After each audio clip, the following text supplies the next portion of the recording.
అందరికీ నమస్కారం. మన ఛానల్లోకి స్వాగతం. ఫిబ్రవరి 5వ తేదీన సంకష్టహర చతుర్థి వచ్చింది.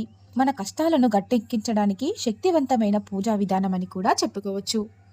ఈరోజు విశేషంగా దీపారాధన చేసిన, స్వామివారి నామస్మరణ చేసిన అన్ని శుభాలు చేకూరుతాయి. అదేవిధంగా ఈరోజు చేసే పరిహారాలకి చక్కటి ఫలితాలు ఏర్పడతాయి. ప్రతి నెలలో పౌర్ణమి తరువాత వచ్చే చవితిని సంకష్టహర చతుర్థిగా జరుపుకుంటాము.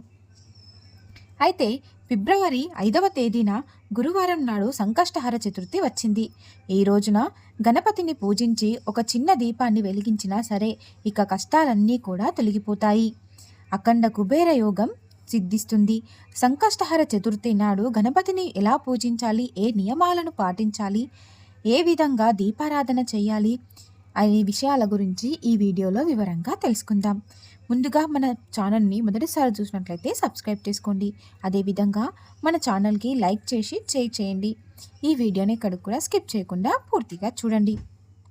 ఈ వీడియోకి లైక్ చేయడం మాత్రం మర్చిపోకూడదు. ఆర్థిక సమస్యలు, వివాహ సమస్యలు, ఉద్యోగ సమస్యలు ఇలాంటి సమస్యలన్నింటినీ కూడా వెంటనే తొలగిపోయి మీకు మంచి రోజులు రావాలంటే ఈ ఫిబ్రవరి 5వ తేదీ గురువారం నాడు మీ ఇంట్లో గణపతి పూజను చేసుకోండి. ఈ గణపతి పూజను చేయటం వల్ల అన్ని శుభాలు చేకూరుతాయి.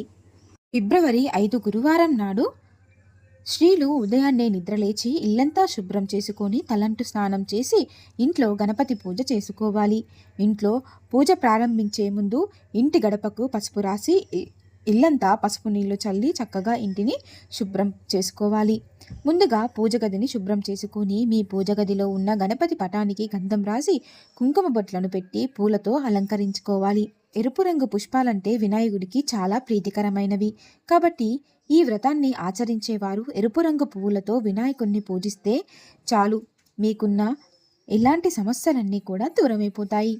చాలా చక్కటి మంచి ఫలితాలనేవి చేకూరుతాయి. అదేవిధంగా ఎర్ర మందారం పూలతో వినాయకుడిని పూజిస్తే మీరు చేసే ఈ గణపతి వ్రతానికి రెట్టింపు పుణ్యఫలం లభిస్తుంది. ఈరోజు నువ్వుల నూనెతో కానీ ఆవు నెయ్యితో కానీ గణపతి ముందు దీపారాధన చేయాలి. ఈ సంకష్టహర చతుర్థి వ్రతం రోజున అతి ముఖ్యమైనది ఏమిటంటే గణపతికి ముడుపు కట్టాలి. కాబట్టి వినాయకుని ముందు దీపం వెలిగించిన తరువాత ఒక ఎరుపు రంగు వస్త్రం అంటే ఒక జాకెట్ ముక్కలో 1/2 మీటర్ తీసుకోవాలి. ఆ ఎరుపు రంగు వస్త్రాన్ని గణపతి చిత్రపటం ముందు పరిచి ఆ వస్త్రానికి చివరలో పసుపు కుంకుమ రాసి ఆ స్వామివారిని తలుచుకుంటూ మీ మనసులో ఉన్న కోరికను మనసారా ఆ స్వామివారికి తెలియజేస్తూ 3 గుప్పిళ్ళ బియ్యాన్ని తీసుకొని ఆ ఎరుపు రంగు వస్త్రంలో పోయాలి. ఆ తరువాత 2 ఎండు ఖర్జూరాలను, 2 వక్కలను, అలాగే 11 రూపాయలను దక్షిణగా వేసి మీ మనసులో ఉన్న కోరికను కోరుకొని ఆ స్వామివారికి చెప్పుకుంటూ ఆ ఎరుపు రంగు వస్త్రాన్ని మూటగా కట్టుకోవాలి. ఆ మూటను గణపతి చిత్రపటం ముందు పెట్టి చివరగా గణపతికి హారతి ఇచ్చి స్వామివారి ముందు ముడుపును ఉంచండి. అలా ముడుపును ఉంచిన తర్వాత చక్కగా హారతి ఇచ్చి ఒక టెంకాయను సమర్పించి స్వామివారికి నమస్కారం చేసుకోవాలి. పూజలో నైవేద్యంగా అరటి పండ్లను సమర్పించండి. చివరగా అక్షంతలను తలపై వేసుకొని 5 ప్రదక్షిణలు చేసి ఈ గణపతి వ్రతాన్ని ముగించాలి. ఈ విధంగా ఉదయం పూజ చేసి సాయంత్రం సూర్యాస్తమయం తర్వాత మరలా స్నానం ఆచరించి పూజ గదిలో దీపాన్ని వెలిగించి గణపతి ముందు ఉన్న ముడుపును విప్పి అందులో ఉన్న బియ్యంతో పరమాన్నాన్ని తయారు చేయాలి. అదేవిధంగా గణపతికి నైవేద్యంగా సమర్పించి ఆ నైవేద్యాన్ని ప్రసాదంగా స్వీకరించాలి. ముడుపులో ఉన్న వక్కలను 11 రూపాయి బిళ్ళలను తీసి మీ బీరువాలో పెట్టుకోవాలి. అదేవిధంగా తమలపాకులను మాత్రం ఇంటి గుమ్మం ముందు కట్టి ఈ విధంగా సంకష్టహర చతుర్థి రోజున సంకష్టహర వ్రతాన్ని ఆచరించాలి.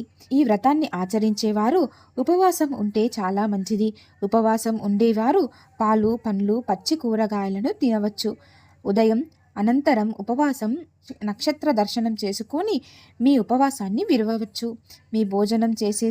మీరు భోజనాన్ని చేసుకోవచ్చు. ఉపవాసం ఉండలేని వారు సాయంత్రం వరకు ఉడికించిన పదార్థాలను తినకూడదు. ఈ సంకష్టహార చతుర్థి రోజున ఆలయానికి వెళ్ళి గణపతిని దర్శించుకొని 11 ప్రదక్షిణాలను చేస్తే చాలు, అన్ని శుభాలు జరుగుతాయి. గణపతికి ఇష్టమైన వాటిలో ఒకటి గరక. గరక అంటే గణపతికి ఎంతో ప్రీతికరమైనది కాబట్టి గణపతి ఆలయానికి వెళ్ళిన వారు ఒక గరకమాలను ఆ స్వామివారికి సమర్పించండి. శక్తివంతమైన ఈ సంకష్టహార చతుర్థి రోజున కొన్ని పరిహారాలను పాటిస్తే ఖచ్చితంగా మంచి ఫలితాలు చేకూరుతాయి. ఈ సంకష్టహార చతుర్థి రోజున ఓం గం గణపతయే నమః అనే మంత్రాన్ని 108 సార్లు చదవండి. ఆ స్వామివారి యొక్క అనుగ్రహం ప్రాప్తిస్తుంది. ఈ శక్తివంతమైన మంత్రాన్ని చదవటం వల్ల మీ ఇంట ఐశ్వర్యం గణపతి ఆశీర్వాదం లభిస్తుంది. అప్పుల సమస్యల నుండి వెంటనే బయటపడతారు. సంకష్టహార చతుర్థి రోజున ఏదైనా గణపతి ఆలయానికి వెళ్ళి గణపతి ముందున్న 4 దీపాలను వెలిగించండి. త్వరలోనే అప్పుల సమస్యలన్నీ కూడా దూరమైపోతాయి. ఈ వ్రతం ఆచరించడం కష్టమని భావించేవారు ఉపవాసం ఉండి సంకట నాశన గణేశ స్తోత్రాన్ని చదివి దగ్గరలో ఉన్న గణపతి ఆలయానికి వెళ్ళి ఆ స్వామివారిని దర్శించుకోండి.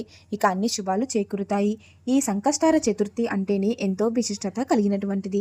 మనకున్న సంకటాలను బాధలను హరింపచేసే ఒక మంచి శక్తివంతమైన రోజని చెప్పుకోవచ్చు. ఈరోజు భక్తి శ్రద్ధలతో ఆ గణనాథుణ్ణి పూజించండి, అన్ని శుభాలు చేకూరుతాయి. ఆ స్వామివారు వినయం విఘ్నతతో మీకున్న సమస్యలన్నింటినీ దూరం చేస్తాడు. భక్తి శ్రద్ధలతో ఈ చిన్న చిన్న నియమాలను పాటిస్తూ ఈరోజు ఖచ్చితంగా సంకష్టహార చతుర్థి వ్రతాన్ని ఆచరించండి, అన్ని శుభాలే చేకూరుతాయి. ఈ రోజంతా చెడు మాట్లాడకూడదు. అదేవిధంగా ఓం గం గణపతయే నమః అనే మంత్రాన్ని జపిస్తూ ఉండండి, అన్ని శుభాలు చేకూరుతాయి. తెలుసుకున్నారు కదా. మరిన్ని ఆధ్యాత్మికకరమైనటువంటి విషయాల కోసం మన ఛానల్ను లైక్ చేయండి, షేర్ చేయండి, సబ్స్క్రైబ్ చేసుకోవడం మర్చిపోకండి.